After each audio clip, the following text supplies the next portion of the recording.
Ok, bonjour à tous. Eh bien moi je vais vous parler d'antifraude, je vais vous parler de l'explosion de la fraude documentaire auprès des assureurs dans un contexte de crise économique. Comment s'en prévenir? Donc avant toute chose, on va parler de la source de la fraude. On va essayer de définir ça. C'est-à-dire que quand on sait qu'est-ce qui provoque la fraude, qu'est-ce qui fait que la fraude est déjà omniprésente aujourd'hui et qu'est-ce qui fait qu'elle va augmenter, on va pouvoir prendre des décisions, on va pouvoir agir en conséquence. Et donc on va essayer de parler de ça aujourd'hui, c'est de se dire c'est quoi les triggers de fraude. Et une fois qu'on a ça, et ben facilement on peut proposer des solutions, on peut estimer ce qui va se passer en 2023. Donc déjà aujourd'hui, la fraude documentaire, c'est en assurance, en IARD, 360 millions d'euros qui ont été détectés par les assureurs l'année dernière. C'est déjà énorme, hein, ce qu'il faut se dire. Mais ça reste limité dans le sens où c'est que de l'assurance IARD, donc on ne parle pas de toutes les assurances, et on parle que d'assurances qui ont été, enfin de fraudes, pardon, qui ont été détectées par les assureurs. Et on sait que malheureusement, les assureurs ne vont pas détecter l'ensemble des fraudes. Donc on a déjà ce montant-là qui est conséquent. Mais il y a une autre statistique, moi, que je préfère, qui est une statistique que j'ai trouvée sur le lynx.fr, qui dit que 20% des gens, en déclaratif, ont déjà fraudé à l'assurance.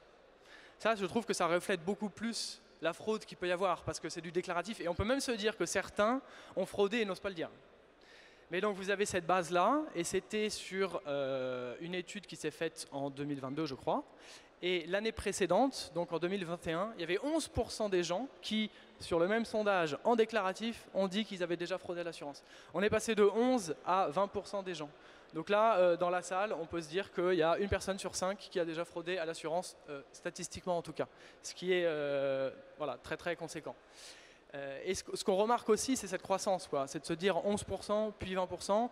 Ça reflète tout à fait les chiffres qu'on voit dans la fraude au global. L'agence antifraude américaine disait qu'il y avait eu 86% d'augmentation des fraudes en 2021, que c'était lié au Covid, à la difficulté des entreprises, à la digitalisation, à plein de choses.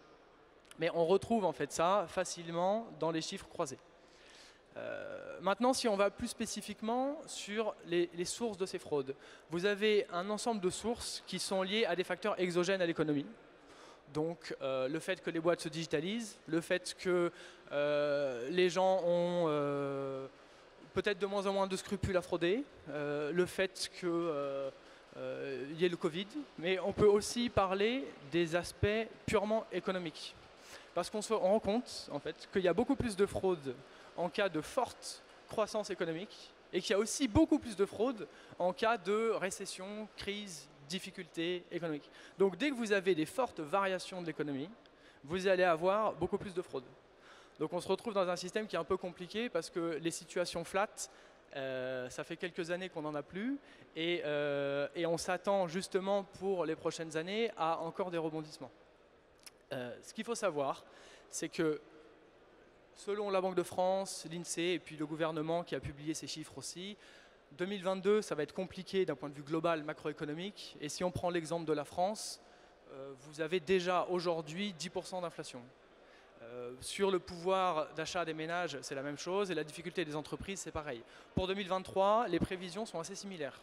Donc on va s'attendre à plus de fraude aussi. Par contre, pour 2024, il faut s'attendre, donc, selon le gouverneur de la Banque de France, à un rebond et donc beaucoup plus d'activité.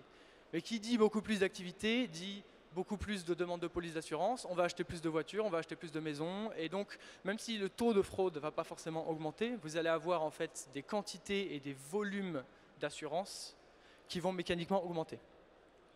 Donc maintenant qu'on sait tout ça, après 2025 c'est compliqué de le prévoir, ou en tout cas moi je n'ai pas ce savoir-là.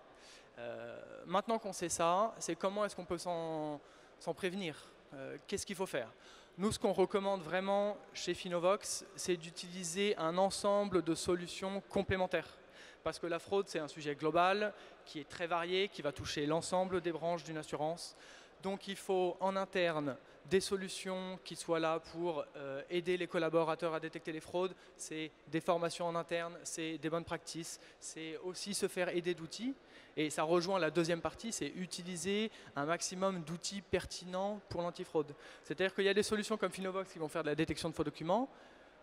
C'est déjà très utile, mais il y a aussi d'autres choses. Nous, on vous recommande vraiment d'utiliser des solutions de KYC, et je sais qu'il y en a qui sont présentes sur le salon, qui seront complémentaires à ça, des instituts de formation et toute autre société qui peuvent vous accompagner là-dedans. Et enfin, pour faire un petit focus sur ce que nous, on fait vraiment, donc Finovox, c'est une start-up parisienne, on est une vingtaine de collaborateurs. On est spécialisé dans l'analyse et la détection des faux documents. Donc très concrètement, vous nous envoyez un document, quel qu'il soit, une fiche de paye, une déclaration de police, un devis, un cabis, un RIB, n'importe quoi. On va l'analyser et vous dire ce document-là est un original ou alors ce document-là a été retouché.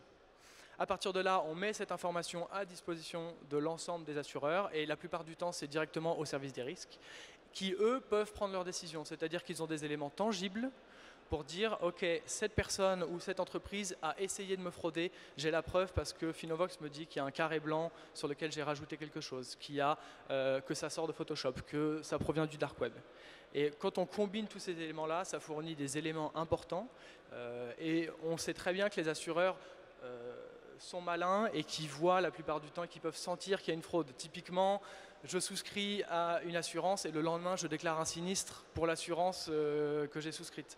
Il y a beaucoup plus de demandes de remboursement le lendemain de la souscription. Et en fait, ils le savent, mais ils ne savent pas comment forcément intervenir là-dessus ou comment justifier ça. Et nous, on permet ça en mettant à disposition notre outil. Voilà, je suis pile dans mes 10 minutes, donc merci à vous. Et si vous avez des questions, on est sur un stand là-bas.